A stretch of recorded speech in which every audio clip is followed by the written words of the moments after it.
So yeah, it's going to be a little bit longer in the final version. We've got got a couple more surprises to throw in there, and I just want to say, yeah, like I've tended to shy away from some of the social media stuff while I've been working on this film because it, just going and having to like have the weight of the world on my shoulders while I'm trying to finish this thing. It's like, oh, this is what I'm hiding in my little editing studio and just keep hacking away till it's done.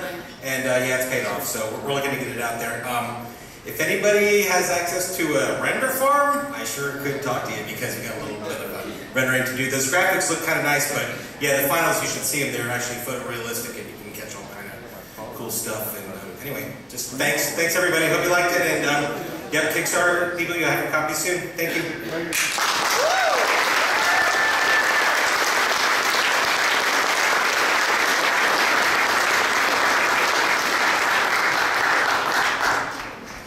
So when we started this project, we had to figure what we were going to do to get money from people.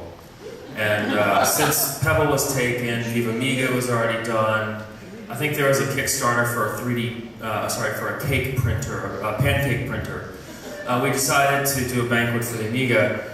When we started the project, Trevor, Colin, and Mike Boctolanto were very, very critical to getting it started, and also Arnie. So we're going to have a few folks come up, say a few words, and some short presentations, and then once they're done, we'll have a very special guest, Bill Hart. It's one of those situations where I get an email. Yes, he deserves a round of applause.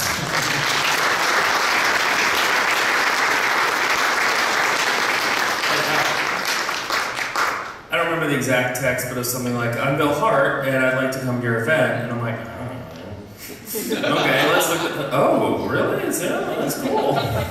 So thank you for being here, we appreciate it. And you all learned who he is and how important it was to feed the insanity. Trevor, would you like to say a few words? Thank you, sir. Trevor Dickerson, A-EON.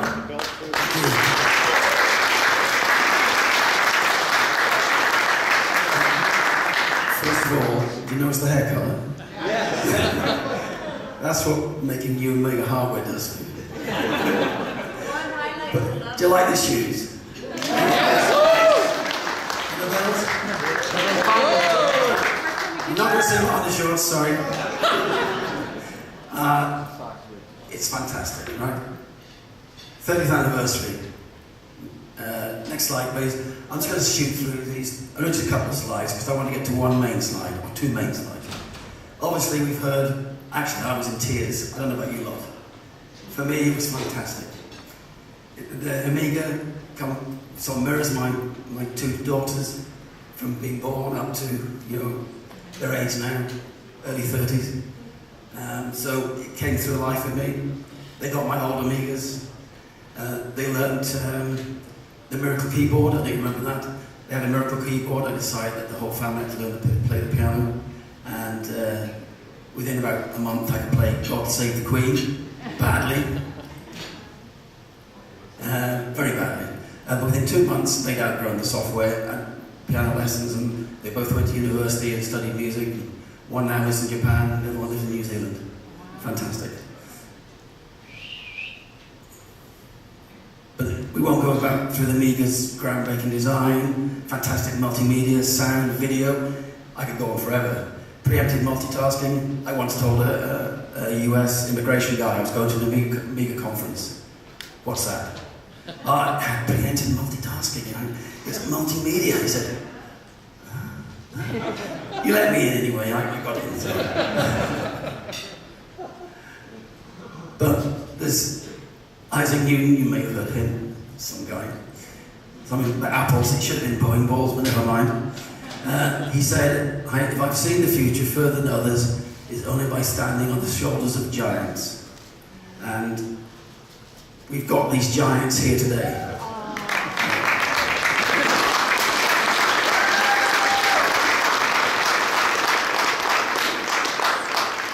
Sadly, they all can't be with us.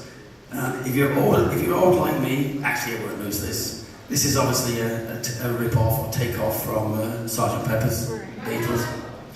And believe it or not, I created this in 2010 for an AmigaWorld.net puzzle competition.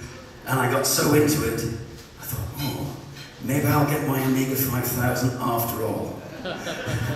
And in September this year, we're bringing out the Amiga 1X 5000, so I got my dream.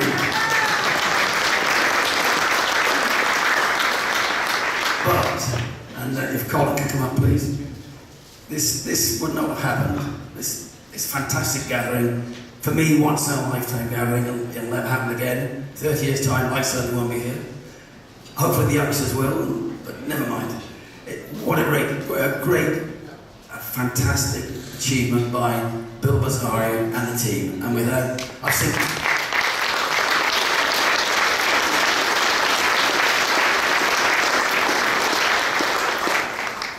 Bill laugh, I've seen him cry, I've seen him pull out his hair at 3 o'clock this morning when we realised that we screwed up everything. And at 4 o'clock this morning, I'm getting on, you know, I'm not that young anymore. At 4 o'clock this morning, I said, I just have to go to bed, I'm sorry. Anyway, I'm going to hand it over now to Colin Proudfoot, who you'll hear from later, but Colin was the Joint Managing Director of Commodore UK.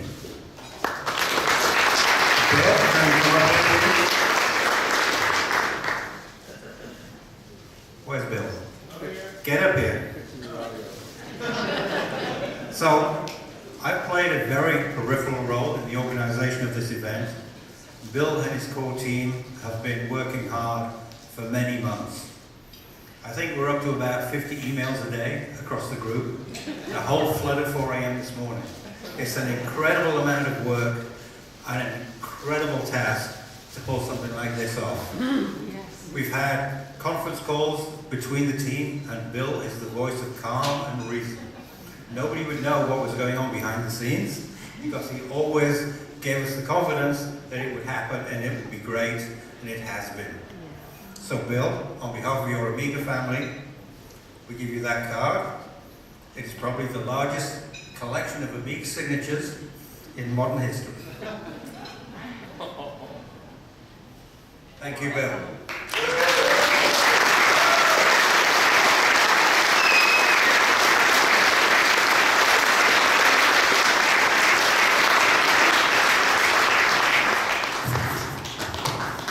Hold it open, Bill. It's like the lid of a 1000, I think. All that remains to be said from me is, happy birthday, Amiga.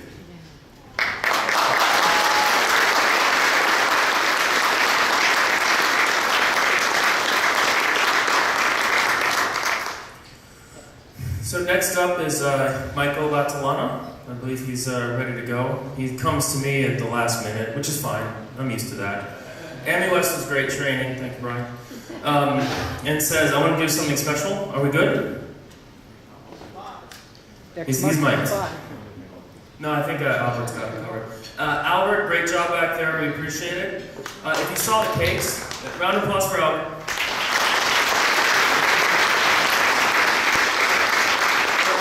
We do it on a shoestring budget. Albert's like, this amount of money for that, this amount of money for... What's this for? The Amiga? Oh yeah, it's all good. The cakes were furnished by Costco. So top quality. The designs, though, were furnished by Rachel Lambert. A very good friend. Thank you. So, cake is ready. People are sort of drift over there. Don't all get up and hurt. But I'm going to let Michael talk because he's a good... Oh, and thank Michael. Look on your badges. You have a sticker. A lot of people have stickers. That is a license key to his software, the Amiga Forever software. So you can go home. Thank you. We'll explain that. Thank you. Okay. Thank you for organizing this, for putting your energy, your sleepless nights, and to all the volunteers, of course. That's very good. It's great to be here.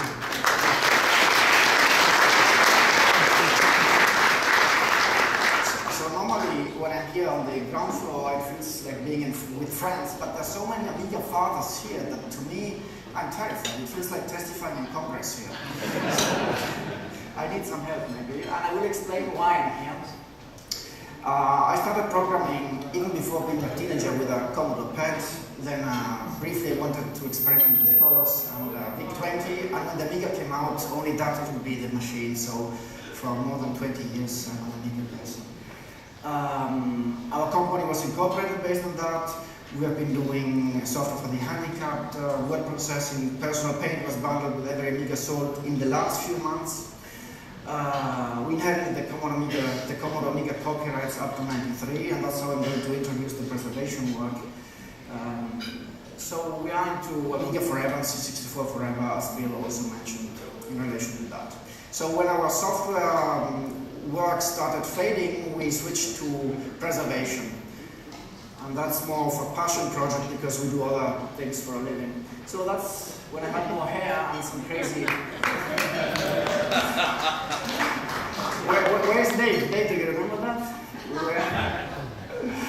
That was at the 1990 DEFCON. You were as yourself. Oh, wow. Something crazy.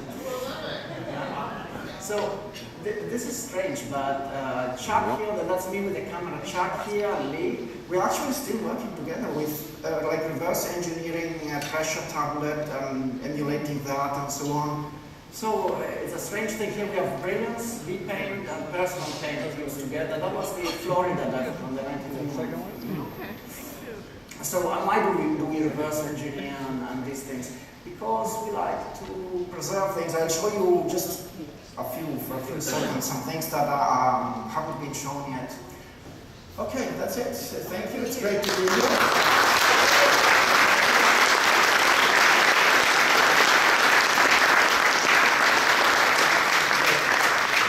Enjoy, of course. You have it. Bill? Yes. Oh, yeah. Thank you. So, I was asked to come up here and tell some stories.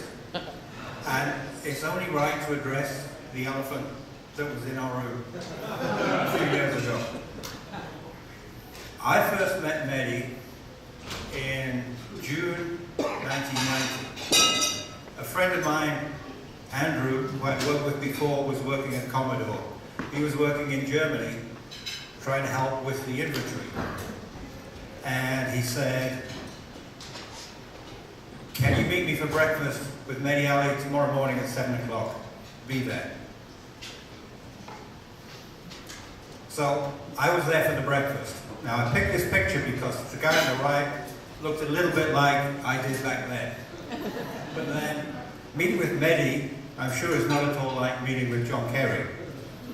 Mehdi can be articulate, he can be charming, he can be direct, he can be demanding, and he likes to say, "You're fired," a lot.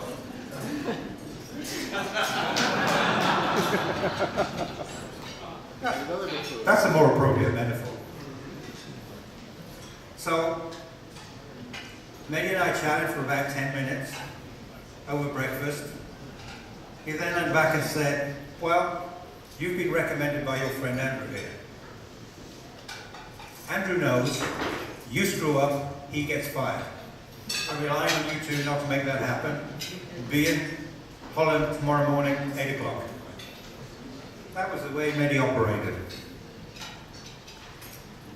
We spent a lot of time in the air flying to various meetings. There was one particular day we had a meeting in, again, I think it was Amsterdam.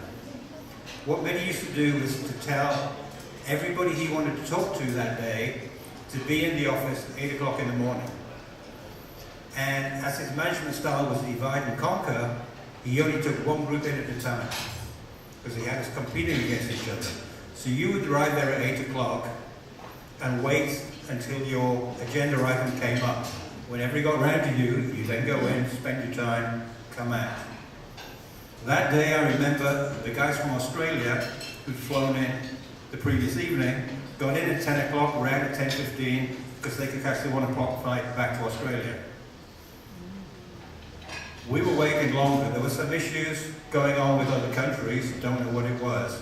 When it got to 11 p.m., we said, "Should we go get dinner?" Mehdi said, "No, don't worry about it. I've asked the restaurant to stay open." We went in to discuss our agenda item at 2:30 a.m. We left for the restaurant at 3:30, got there at 4 o'clock, had dinner, because the restaurant was still open, then went straight from dinner back to the airport and flew home. So I guess we stayed on hotel bills. Very frugal.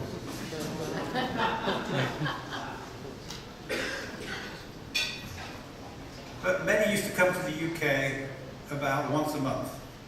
And he always stayed in the Dorchester. Nice hotel. I've been to the Dorchester before. I've eaten at the Dorchester before. But I've never been in a suite in the Dorchester before.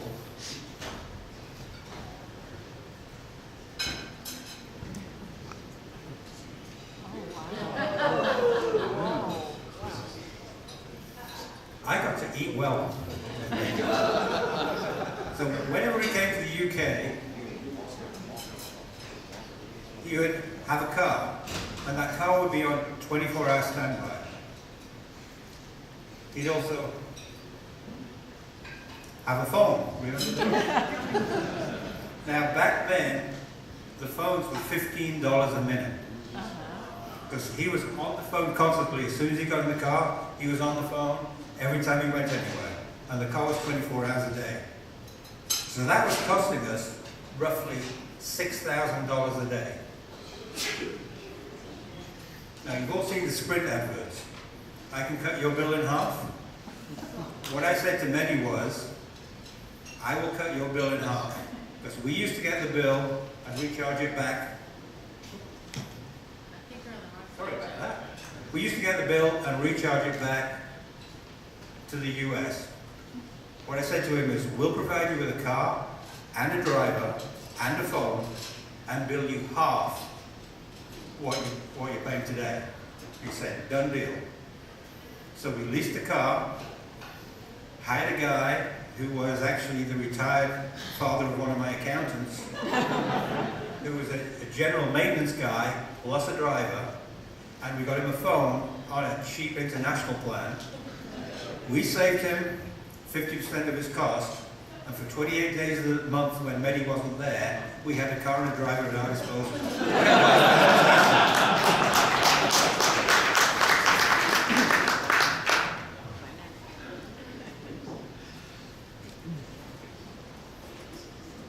So, one of the side perks of being CEO of Commodore was I got to be a vice president of Chelsea Football Club. Which, as a Newcastle supporter, is a mixed blessing, but I got to meet a whole bunch of people. Now, as a shirt sponsor, Commodore paid Chelsea $1.5 million a year to have publicity, to be on TV, to get the name. But that was just the base sponsorship. If Chelsea succeeded in competitions, you had to pay more. It was another $1 million if they won the FA Cup. It was $1 million if they won the Premiership. Get to a final, it's $500,000, semi-final, $250,000, and so on. So there were significant win bonuses, which is a big exposure for the company. So what do? You go to Lloyd's of London, where Lloyd's will insure anything. So you take out an insurance policy, hoping that Chelsea will do badly. If Chelsea do well, they pay up on the premium. Now in 1992-93, Chelsea actually did okay. So we had claims on our premium. Now you all know what happens when you make a claim on your insurance premium. The premium goes up hugely. So what do? Insurance is no longer an option. But however, in the UK, there is another option. You place a bet.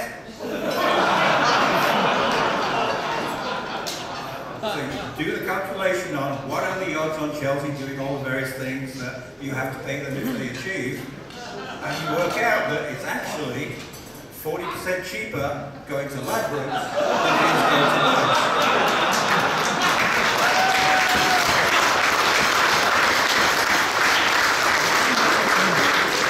However, you can't walk into your local betting shop and place £100,000 on Chelsea to win the league. They won't take that bet. It's too big. So, you have to hire a team of consultants.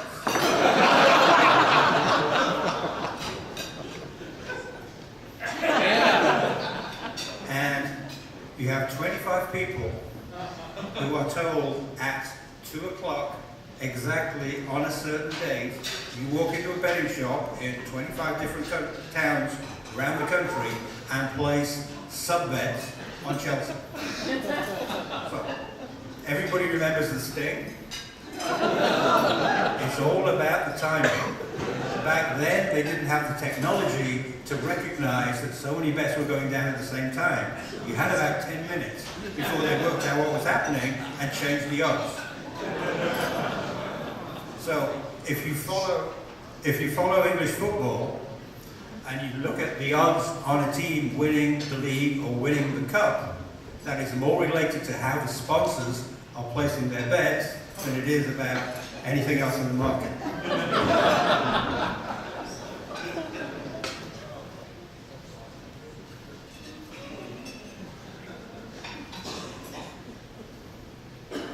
So I've talked today, and other people have talked about, it's not just about the fantastic Amiga technology. It's more about the killer app. The app that makes the hardware sing. In the UK, we had a killer app. We're not sure exactly how many machines were sold because of this application, but based on the amount of time our technical teams spent at Scotland Yard decoding drives and decoding disks, it was a significant market.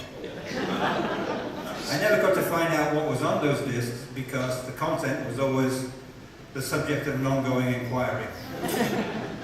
Now, those of you who know my co-MD, David Pleasance, we have a great relationship then, we have a great relationship now, and I have to say it's entirely coincidental that his image is next to that article.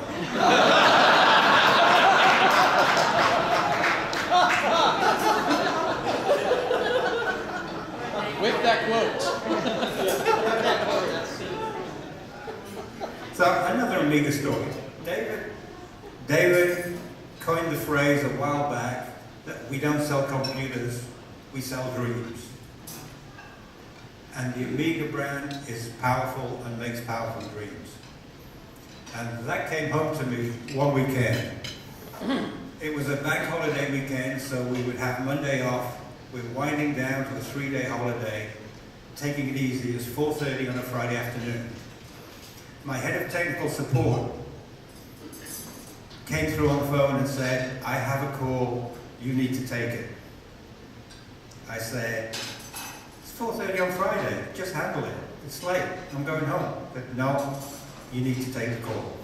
I said, okay, put them through. And this very nice lady came on and said, hello? Hello? Are you in charge? Yes. Can you make quick decisions? Yes. She said, I'm with the Make-A-Wish Foundation. We have a sick kid.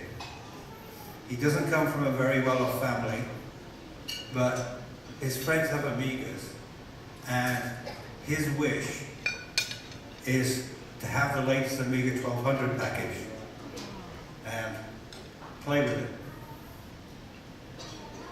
Can you make that happen?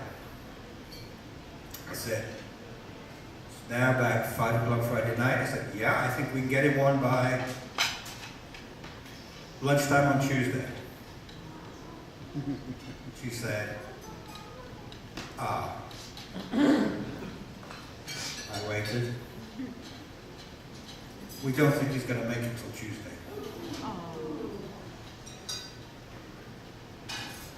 We got an Amiga in 2 hours.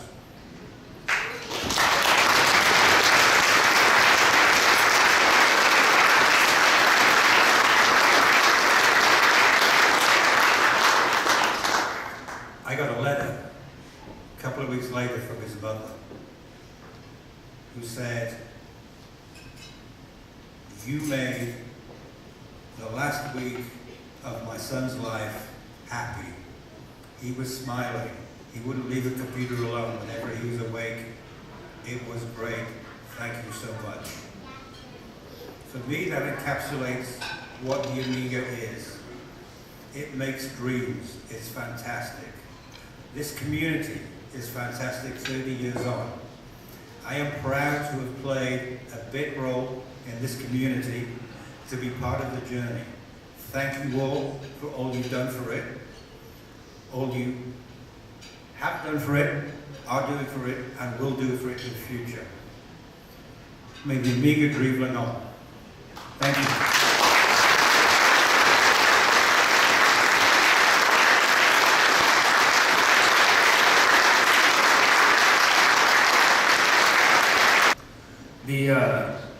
The other folks that made this event possible were our exhibitors that we had in the hall. Chiefly, we had a history exhibit, 31 machines. I'd like to thank Dan. Stand up, Dan. Is he even here? He might be sleeping in a truck. Where's Dan? There's Dan.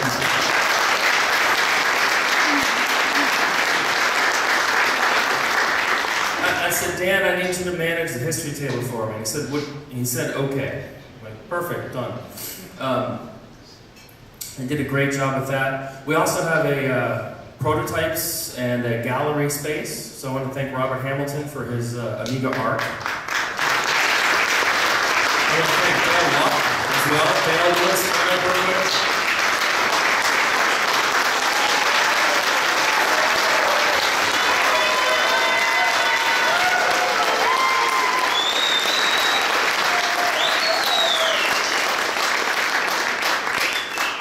I think half of it's stolen. Dale has a tremendous collection. He sees himself as a keeper of the flame, and without him, this would not be nearly as interesting. If you haven't spent time in there and actually looked at what we have, it's phenomenal. There's actually more left at Dale's house where we staged all this stuff. The Northwest Retro Computer Group guys from Portland reached out. We want to come and show our machines. Thank you very much. Luca Severini, who had about 15.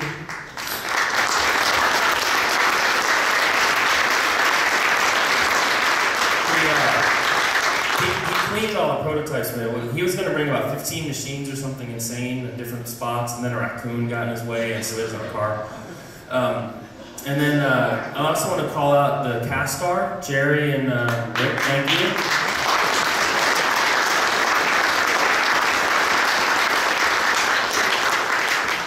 I'm really looking forward to taking you up on the offer to play some of the WinUAE games using your system, but when I get my own, thank you.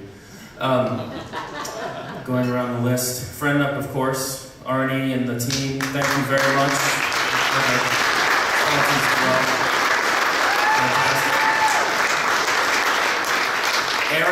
Aaron from Atlanta, who drove a 15-foot truck, 22-foot truck, full of Amiga stuff that's still here. Please buy some. I love you. It's tremendous. Sorry if I'm forgetting anyone.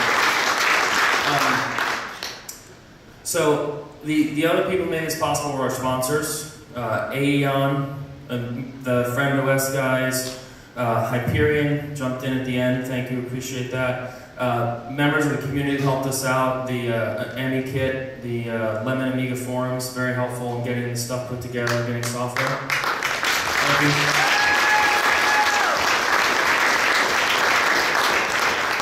And on that note, I'm going to ask Arnie and Holden. Can't get it right, I apologize. Maybe if I've slept a little more. Up here to talk a little bit more FriendOS. Here you go.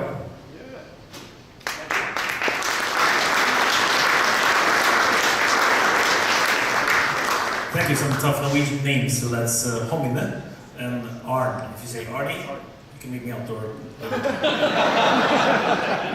again, Arn and Arn. Say them building up. Arn and Arn. Homine.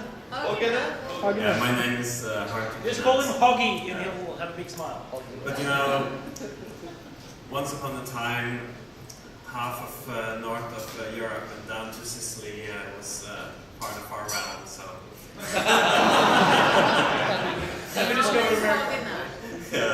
And Greenland. Anyhow, we're Friend Software Labs, and basically this is part of what happens when Amiga guys just can't give up.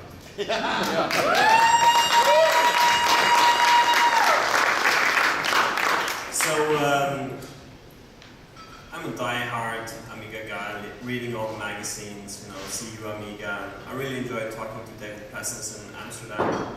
Now Colin is here, and that's a duo that had the greatest edition of Viva Amiga for me. You know, the hope of saving the platform, and then of course didn't end up that way. But I've been using Amigas until 2001 exclusively, and for me to continue the legacy was always really important. I couldn't give it up because this was my university degree, basically, coming from the community.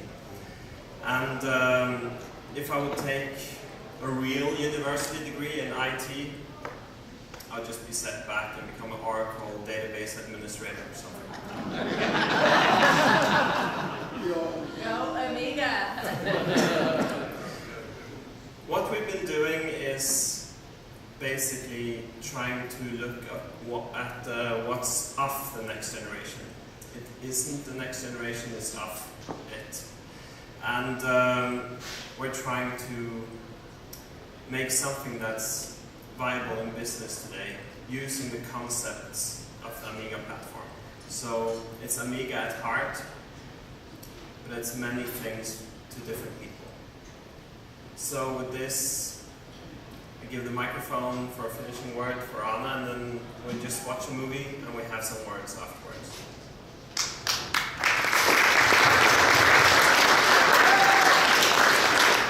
Okay, my name is Anna Pederblix. I'm louder.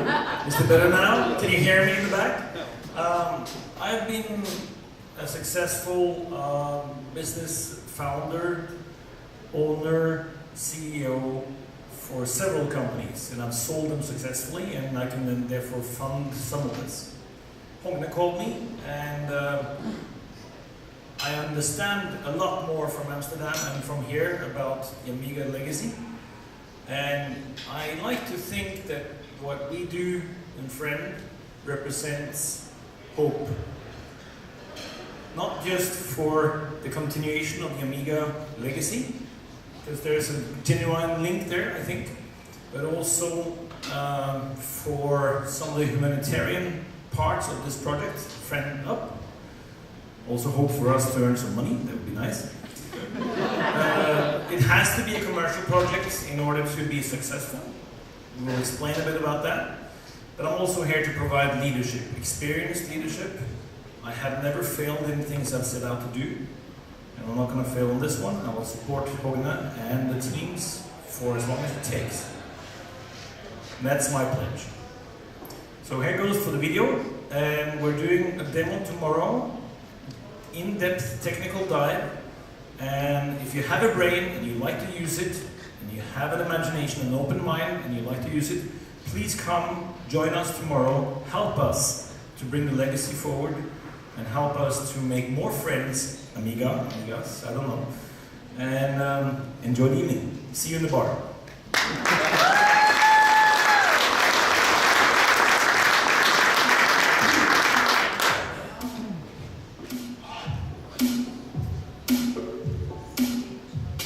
In the pursuit of user-friendliness, today's operating systems have become more tailored to perform certain tasks.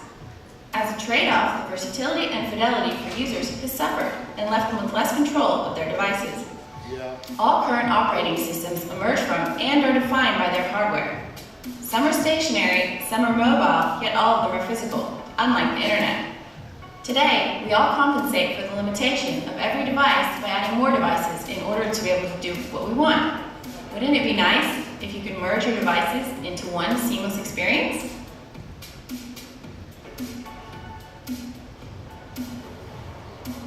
It's a magnificent idea that is long overdue.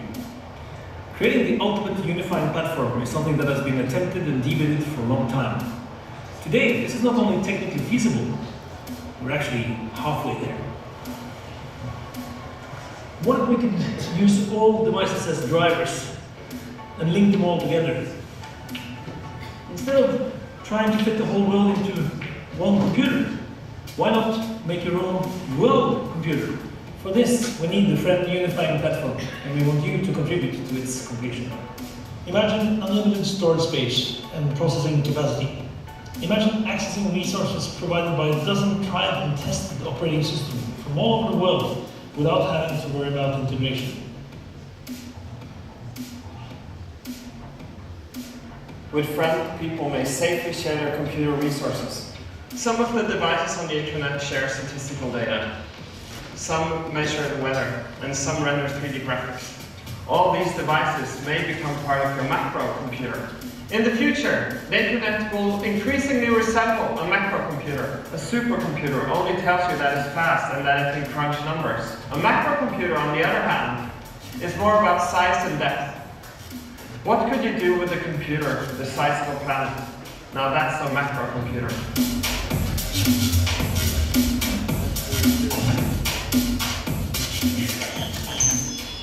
The Friend Unifying Platform is a unique yet powerful and easy to use service that allows the users fluid access to their digital life. It's intuitive and can be used on any device. It's device neutral. Friend reduces the complexity of dealing with multiple operating systems. At the same time, it provides for secure access to what you need when you need it. It also contains a Friend Store where you can extend the user experience to include applications, games, utilities, and even proprietary software. For developers, Friend represents the best structure to develop software across all platforms. Because of all the technology you get access to with Friend, we thought it would be important to also provide you with Friend-native developer tools. Not that you couldn't use Mac, Linux, or Windows. You can. But using Friend gives you the clear advantage of being at the core of your macro computer. As a developer, you might also find it intriguing that we're revitalizing DOS. With Friend, you can create any type of application right from the start, and you get to test your app on all your base platforms with one interface. At Friend Software Labs, Friend means to be friendly. In other words, you should be able to rely on, trust in, and comprehend your system to such a level where the system becomes part of you. Right from the start, we understood that Friend has to become future-proof open source software. Friend will be available under the AGPL version 3 license. This means you can download it whenever you want, use it however you want, and deploy it wherever you want. To be a truly successful open source project, we need to build a rich and knowledgeable developer community. We need top-notch documentation, tutorials, and example applications, and we need your help to complete this work.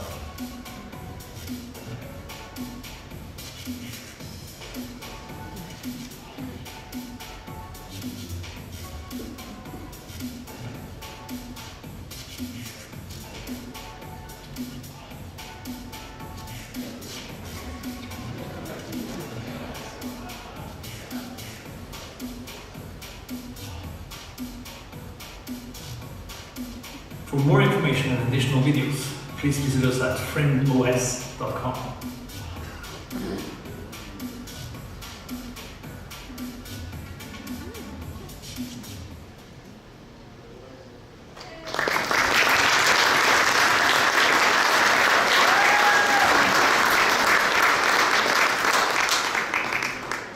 So the last thing I'm going to say before I leave this stage is I've been thinking and talking to a lot of people who work still with Amiga stuff. As you guys know, here in the US, the European demo scene is really large and still very vibrant in Europe. And every year I'm at a demo party and doing some contribution because Amiga guys, they're multi-talented. They do either music and graphics or graphics and programming. They're always in two fields or more. So always have something to contribute. And I'm talking to people from OS4. You know, I talked to Trevor today, MorphOS developers, demo sceners in general. We want to make some kind of advisory board to get people together to define what's the Amiga family of operating systems, what's the Amiga family platform. Just like the Unix has like a family dimension of Solaris, BSD, Linux, and so on. And to advise us on how we're going to build the next generations of operating systems in plural to attack this future from several angles, so that it's something for everyone, both in business and for amateurs as well. So, and thanks to Bill, and this was really a great experience for me. Have a great night.